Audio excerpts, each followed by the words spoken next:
Hello दोस्तों, आप सभी का केमिस्ट्री ट्यूटोरियल पाठशाला में स्वागत है। मैं हितेश पाठक और आज हम बात करेंगे अपने नेक्स्ट मल्टीपल चॉइस क्वेश्चन की, जो हमने लिया है एसिड बेस और सॉल्ट चैप्टर से। क्वेश्चन क्या है कि किसी एसिड को स्ट्रॉन्ग कब माना जाएगा? इनमें से कौन सा ऑप्शन है जो एक एसिड स्ट्रॉन्ग एसिड को डिफाइन कर सकता है?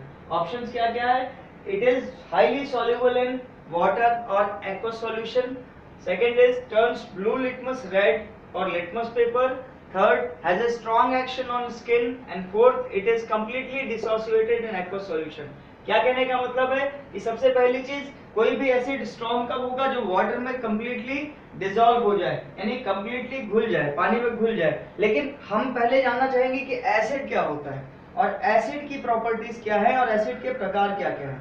ठीक है, सबसे पहली चीज, एसिड जो होता है वो खट्टा होता है, ठीक है, और ये लिटमस पेपर को ब्लू से रेड में कन्वर्ट करता है, ये स्किन के लिए हानिकारक होता है, ठीक है, और ये पानी में इजीली डिसॉल्व हो जाता है, ठीक है, to produce H plus ion. क्या प्रोड्यूस करता है? H plus ion. अब एसिड की जो प्रॉपर्टीज हैं ये सभी के लिए सेम है, लेकिन एसिड दो प्रकार के होते हैं, एक होता है स्ट्रॉन्ग एसिड और एक होता है वीक एसिड।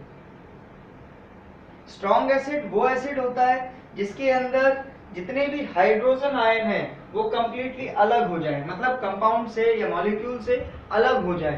तो ऐसे कंपाउंड्स को हम स्ट्रॉन्ग एसिड कहते हैं, जिसमें से हाइड्रोजन आयन जो है अलग हो सके जब वो वाटर में या एक्वस सॉल्यूशन मिलाया जाता है। For example HCl, H2SO4, HNO3, ये जब भी रिएक्ट करते हैं एक्वस सॉल्यूशन में यानी पानी में मिलाए जाते हैं, तो इनके में जो भी हाइड्रोजन के पार्ट होता है वो अपने आप अलग हो जाता है और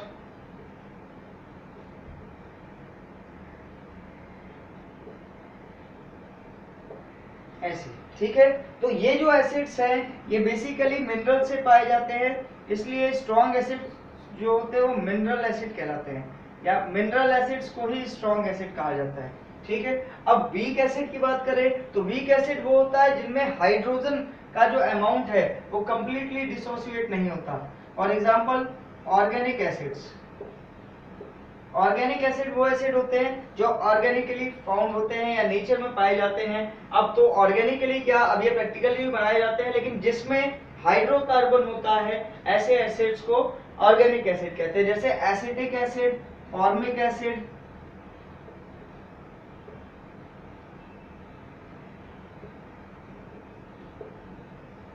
एसिटिक एसिड का फॉर्मूला CH3COOH HCOOH, ये हो गया। जब ये वाटर के साथ एक्वस सॉल्यूशन में आते हैं तो ये किस फॉर्म में टूटते हैं?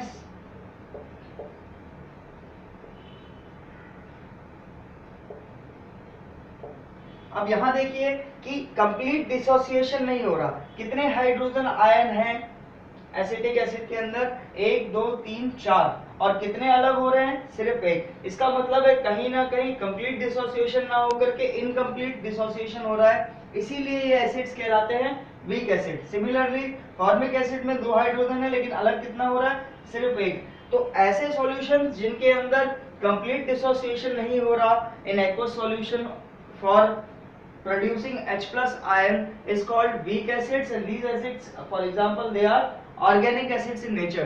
So basically what we found is strong acids are those acids which completely dissociate in aqueous solution. And now we'll see the options. The first one is highly soluble in water, but I said all the acids are highly soluble, so you can't find it from strong.